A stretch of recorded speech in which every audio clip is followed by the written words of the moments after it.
This video is about how to improve your theme skill score for your personal narrative project. So I'm going to go through each part of the rubric. In a level 2, at least one topic can be identified in the personal narrative. Level 3, theme is stated at the end of the narrative but not supported throughout the story. Level 4, theme is developed at many points throughout the entire story using interior monologue or other techniques. And level 5, in addition to level 4, readers can clearly track the change in the narrator from beginning to end. Remember, theme is the lesson or message of your story. So I'm going to show you an example in which I'm at a level 3. As you listen to my example, I want you to think about how can I show the change that I experience throughout my story. This is the question that you should be asking yourself in order to revise your personal narrative. I'm sitting at the kitchen table doing my math homework. My mom tells me that we need to go get a wig this weekend because she has cancer and her hair is falling out. I get frustrated about my parents' divorce and things at school. My mom and I get into an argument about whose house we're staying at this weekend.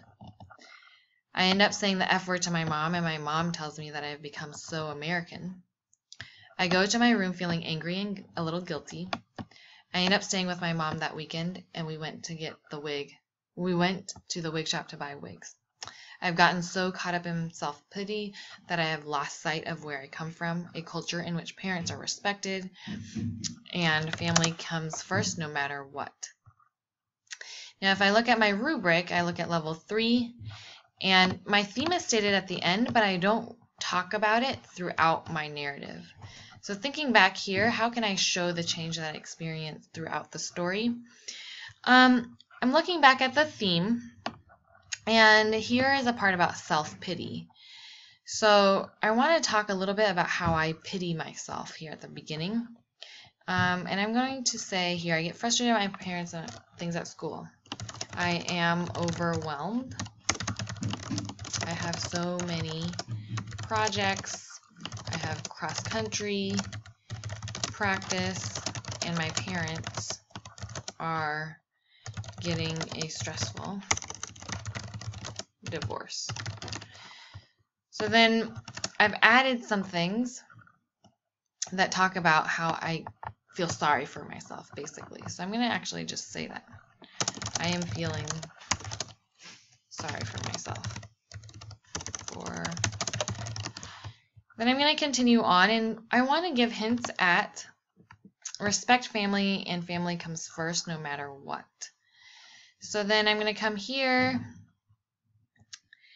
My mom and I get into an argument about whose house we're staying at this weekend. I'm going to add interior monologue here to talk about how frustrated I am and how at this point I don't really respect my parents, or my mom in this case.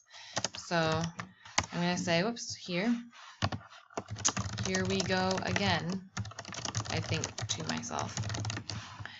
So these are the words that are actually in my brain, and I'm talking to myself. Here we go, I think to myself, I can't believe mom is bringing this topic up again. So again, this shows how I don't respect my parents here, and I don't think that family comes first no matter what in this example. So in this interior monologue, I'm showing how I have not yet learned this theme.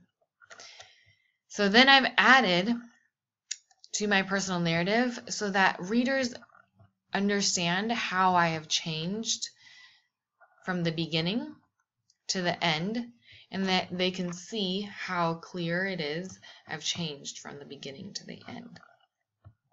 When you are revising your personal narrative, you should think about this question: how can I show the change I experienced throughout my story?